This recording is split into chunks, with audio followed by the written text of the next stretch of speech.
So Warren Buffett is retiring this year, and in his farewell letter, he has some very choice words for the Elon Musk and the Donald Trump culture. Listen to this. He says, "What often bothers very wealthy CEOs, they are human after all, is that other CEOs are getting even richer. Envy and greed walk hand in hand." And when I read this, because I've seen a lot of stuff that Warren Buffett says, I knew right away we're talking about the Elon Musk and Donald Trump stuff. And if you think about this, envy, I would argue that is Donald Trump. Trump is always jealous of Obama, always jealous of Biden. That's why he talks about them all the time. Or greed.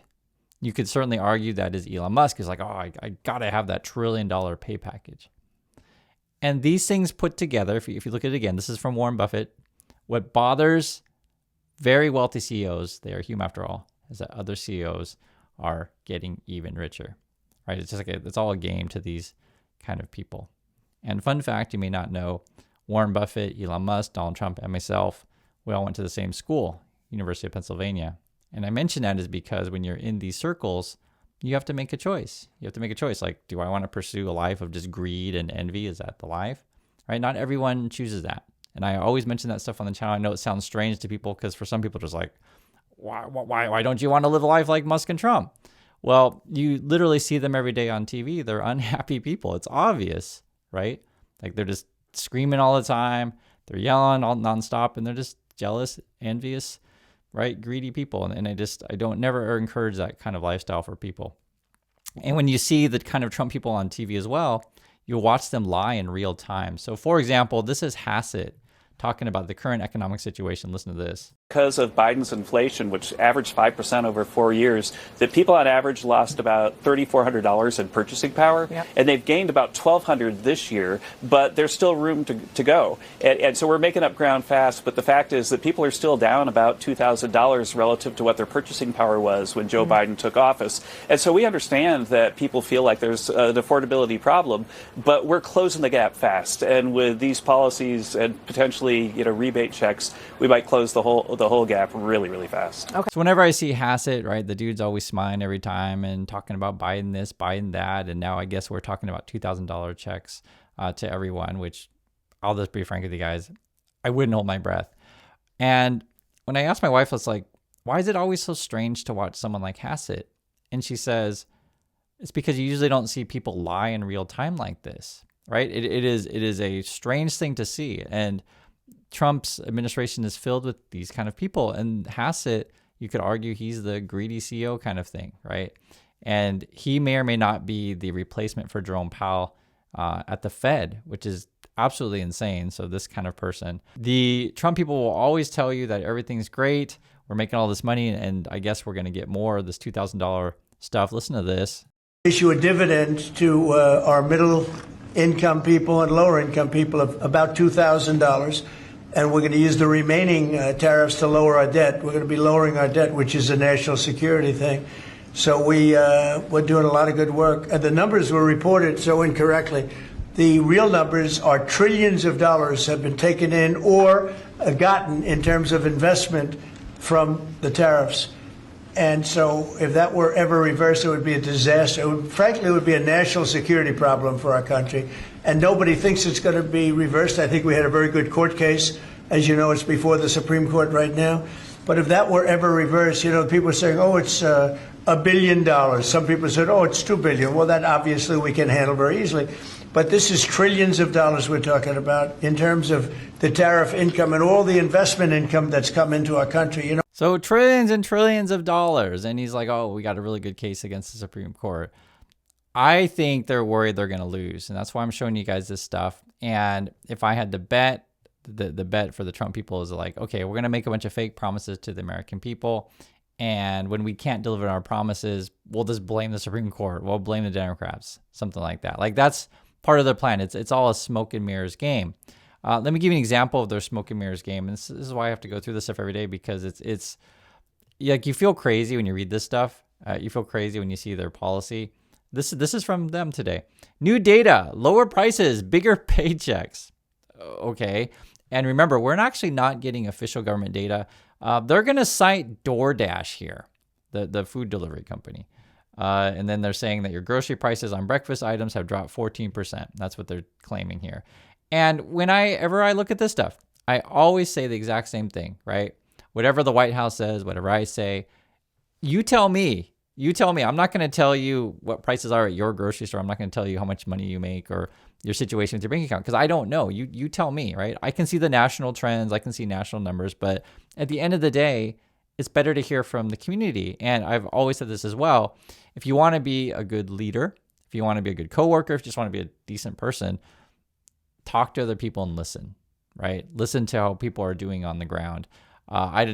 Me personally, I don't trust anything that these Trump people say. Lower prices, bigger paychecks. The recent numbers that I've seen is that the people at the top, essentially they call this the K-shaped economy, they're gaining, right? So maybe among Trump's friends, they feel it's that way. They're like, oh, wow, my yacht went down in price. Maybe that's what they're thinking. But people towards the bottom, right, that's why they call the K-shaped economy, are sinking. And it's ludicrous for them to put this kind of news out all the time. Let me give you another example here.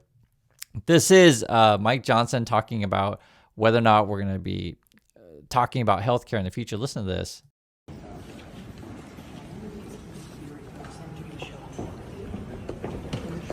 Can you guarantee whatever, if a bill passes that Senate on ACA, you'll give it a vote in the House?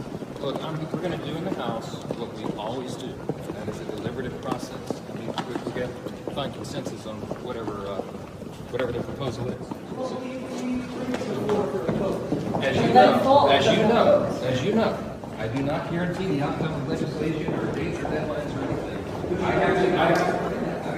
So nothing is guaranteed with these people. You just saw it there. I mean, I'm not surprised. You shouldn't be surprised either, of course. He even said a similar thing on TV. Can take this out. We'd like to bring back to the table because that will actually solve the problem and not just subsidize insurance companies. So you're not committing to bringing up a bill that deals with the Obamacare subsidies before they expire? I'm not committing to it or not committing to it. What I'm saying is that we do a deliberative process. That's the way this always works, and we have to have time to do it. And the reason why I bring that up, you put it all together. If these people really cared about you, like they would be like, hey, I've been talking to my constituents. They've been showing me their bills. I've been talking to my constituents. They've been saying prices are through the roof, right? They would mention like real people. They would talk like real people. Oftentimes, a lot of these, like this Mike Johnson's kind of one of the worst, but he just doesn't sound like a human being. He just sounds like this strange used car salesman that's always trying to sell you a piece of junk. And I'm sure you guys know it. You see him enough to get it. And then you go back to, with the White House strategy these days, it really is like out of a sci-fi dystopian novel / movie. They basically want to distract you with perpetual war. That's basically what it boils down to. Look, this is from the White House today. Be warned, if you are transporting drugs that can kill Americans, we are hunting you.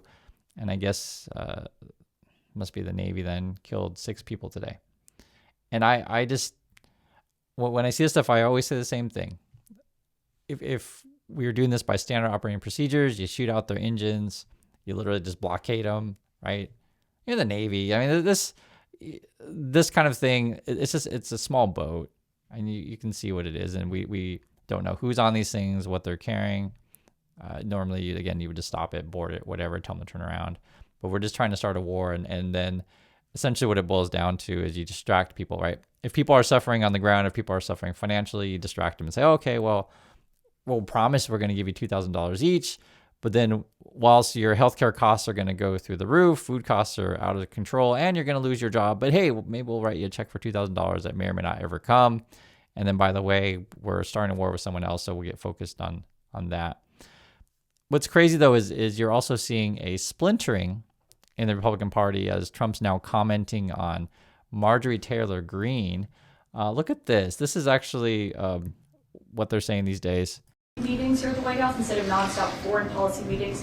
What's your response to her saying that, and also saying that grocery prices are up and not down, as you've said? Yeah, so I don't know what happened to Marjorie. She's a nice woman, but I don't know what happened. She's lost her way, I think. But I have to view the presidency as a worldwide situation, not locally. I mean, we could have a world that's on fire where wars come to our shores very easily if you had a bad president. We had a horrible president, and we ended up with Russia, Ukraine, and we ended up with other disasters, too. Don't forget, I put out 8 wars, 9 to come.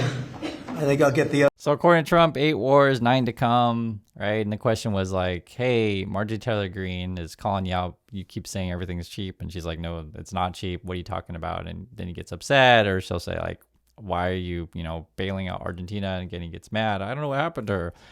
And what it boils down to is Trump surrounds himself with people who are willing to lie for him, right? Willing to play that envy and greed game. And this is why I brought up Warren Buffett's quote, because I think it's very telling of the era that we're in, right? What often bothers very wealthy CEOs, they are human after all, is that other CEOs are getting even richer. Envy and greed walk hand in hand. And I don't want you to necessarily think that, this is the only way to live life, is with the envy and greed. Because in fact, Warren Buffett did have some really interesting words of advice in his farewell letter, and I'll read the words here. One perhaps self-serving observation. I'm happy to say I feel better about the second half of my life than the first. And this is a big lesson to learn, right? Improve over time.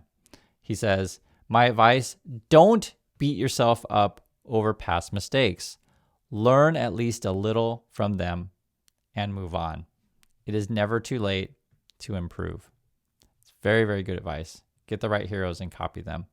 I wrote a book about this. It's called Positive Angle. You can hear my philosophy on life and sort of the things that I've gone through. But this is very true. Keep bettering over time. As Warren Buffett says, it is never too late to improve. Buffett also says, interesting, remember Alfred Nobel, later of the Nobel Prize fame, who reportedly read his own obituary that was mistakenly printed when his brother died, and a newspaper got mixed up. He was horrified at what he read and realized he should change his behavior. Don't count on the newsroom mix-up. Decide what you would like your obituary to say and live the life to deserve it. I think all of these things are really, really good advice for people. Here's another one. This is all from Warren Buffett in his letter. Greatness does not come about through accumulating great amounts of money, great amounts of publicity, or great power in the government. When you help someone in any of thousands of ways, you help the world. Kindness is costless, but also priceless. Whether you are religious or not, it's hard to beat the golden rule as a guide to behavior. And this is his final words, Warren Buffett, in his letter here. I write this as one who has been thoughtless countless times and made many mistakes, but also became very lucky in learning from some wonderful friends how to behave better. Still a long way from perfect, however. Keep in mind that the cleaning lady is as much a human being as the chairman. And I think all of these words and all this advice from Warren Buffett is good. You should always be aware that other people are human, just like you. And I think, unfortunately, the USA right now is in a culture to where people are just like me, just what's in it for me. I don't care about my driver. I don't care about the waiter or the waitress. I don't care about the flight attendant, right? It's just about me.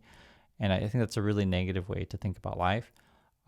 If we, reached out and treat other people like human beings and had a respect for others, things would be a lot better.